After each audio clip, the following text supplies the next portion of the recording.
Dice la palabra de Dios, este es el día que hizo el Señor. Nos gozaremos y alegraremos en él. ¿Quién hizo este día? Este día lo hizo Dios. Y entonces, si este día lo hizo Dios, ¿qué debo hacer yo? ¿Qué debes hacer los dos, pues tú y yo? Pues debemos gozarnos. ¿Qué es gozarnos? Pues que nuestro corazón se llene de gozo, de alegría, y debemos alegrarnos. ¿Por qué? Porque este día lo hizo Dios. Y bienvenido a nuestro tiempo de pensamientos y meditaciones cristianas, donde vemos y pensamos y estudiamos lo que hizo nuestro Señor Jesucristo, hablamos y compartimos su palabra. Y hoy hay un milagro súper extraordinario que está en Lucas capítulo 7, versículo 11, y habla de que Jesús resucita al hijo de una viuda. Vamos a mirar.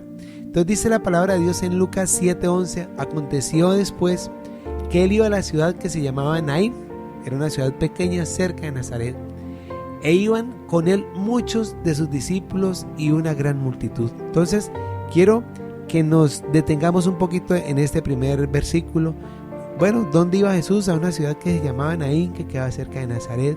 Pero la palabra de Dios dice que iban con él muchos de sus discípulos, o sea que no eran solo los 12, sino mucho más. Ahora la palabra de Dios habla de 70. Y cuando llegó cerca de la puerta de la ciudad, o sea, porque eran ciudades amuralladas, entonces llega cerca de la puerta de la ciudad y aquí llevan a enterrar un difunto. En esta época, quiero detenerme aquí, no era como los ataúdes que vemos hoy en día, que sabemos que hay, no. Los envolvían en lienzos y los cargaban mucha gente sobre tablas. Y este era hijo único de su madre. Y esta madre dice, la cual era viuda, y había con ella mucha gente de la ciudad. Entonces venía gente con Jesús y además mucha gente de la ciudad. Y dice el versículo 13, y cuando el Señor la vio, se compadeció de ella y le dijo, no llores. ¿Qué le dice Jesús a esta mujer? No llores. Pero ¿cómo no vamos a llorar si se murió mi hijo? Y acercándose tocó el féretro, y los que le llevaban se detuvieron, y dijo, joven, a ti te digo, levántate. Versículo 15, entonces se incorporó el que había muerto y comenzó a hablar y lo dio a su madre. ¿Qué empezó a hacer este joven? Dice la Biblia que entonces se incorporó el que había muerto, se incorporó, porque estamos hablando de su espíritu, de su alma, se incorporó el que había muerto. ¿Y qué empezó? Comenzó a dar y a hablar y lo dio a su madre. Mire, esta historia nos ilustra realmente, quiero detenerme un poquitico en el versículo 15, porque nos ilustra esa historia de la salvación. Todos y cada uno de nosotros, tú que estabas escuchando este audio y yo, estábamos muertos en el pecado.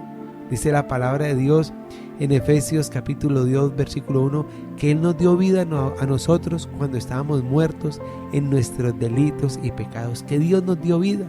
Y así como el hijo de esta viuda lo estuvo al estar muerto, mire, nada, pero nada pudimos hacer por nosotros mismos, nada, ni siquiera pedir ayuda. Pero el corazón de Dios sobreabundó. Ese Padre maravilloso tuvo misericordia, tuvo compasión de ti, de mí, y envió a Jesús para darnos vida con Él. Dice la palabra de Dios en Efesios capítulo 2 versículos del 4 al 7, dice, pero Dios, que es rico en misericordia, por su gran amor con que nos amó, y aun estando muertos en pecados, nos dio vida juntamente con Cristo. Por gracias sois salvos. Y juntamente con Él nos resucitó y asimismo nos hizo sentar en los lugares celestiales con Cristo Jesús, para mostrar en los siglos venideros las abundantes riquezas de su gracia en su bondad para con nosotros en Cristo Jesús. Pero ese Padre maravilloso, dice en Efesios, que es rico y por su gran amor, cuando estábamos muertos, literalmente la Biblia nos dice que tú y yo estábamos muertos en nuestros pecados, pero que Él nos dio vida juntamente con Él, con Cristo, y que entonces somos gracia por salvo, dice la palabra de Dios. No es lo que yo haga o deje de hacer, por gracia somos salvos. Y juntamente con Él, con nuestro amado Señor Jesucristo, nos resucitó. El Hijo muerto no ganó su segunda oportunidad a la vida. Nosotros tampoco ganamos la nueva vida en Cristo, pero podemos aceptar el regalo de Dios, alabarlo por esto y usar nuestra vida para cumplir su voluntad.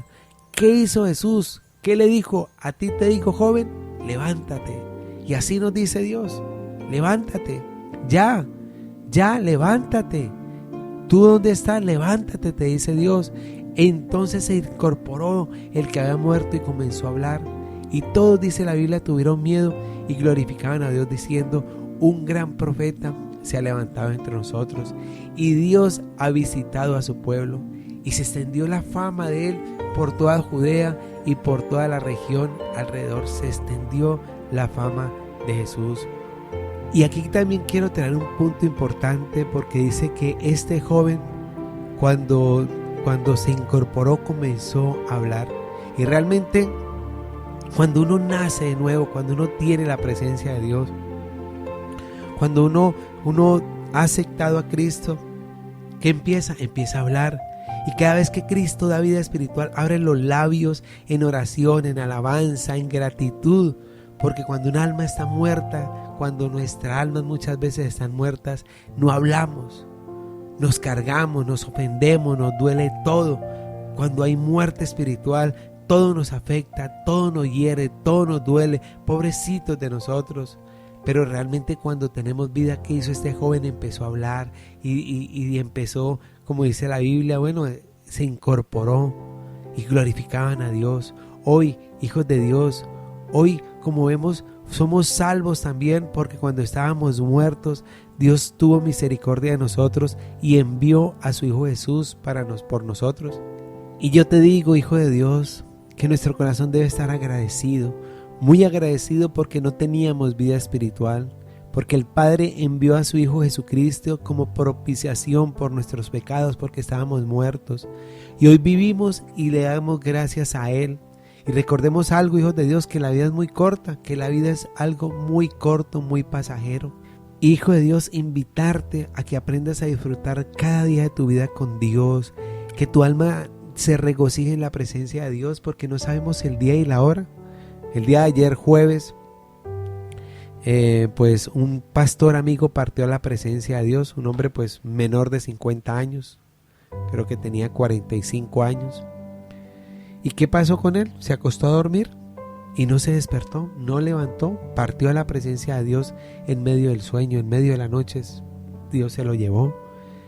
¿Por qué Dios lo llevó? Porque Dios quiso, porque era su hora, bueno.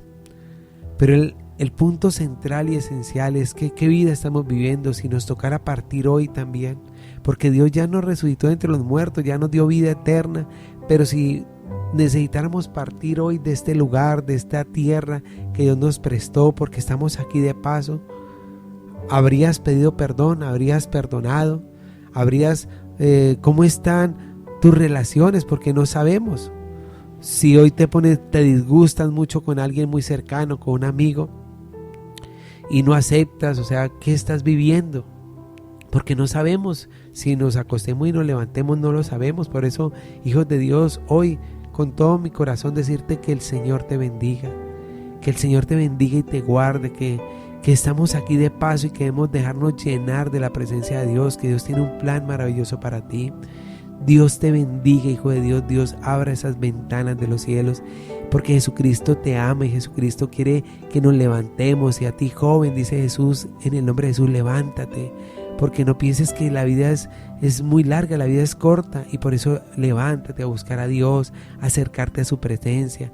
Dios te bendiga en este hermoso día, que la presencia del Espíritu de Dios te guarde, te llene, desearte de todo corazón grandes, pero grandes bendiciones. Y por favor, de todo corazón, sé feliz, confía en Dios, y por favor recuerda que la vida es muy corta y que Dios pagó un precio maravilloso porque estábamos muertos en nuestros delitos y pecados. Mil y mil bendiciones. Chao, chao.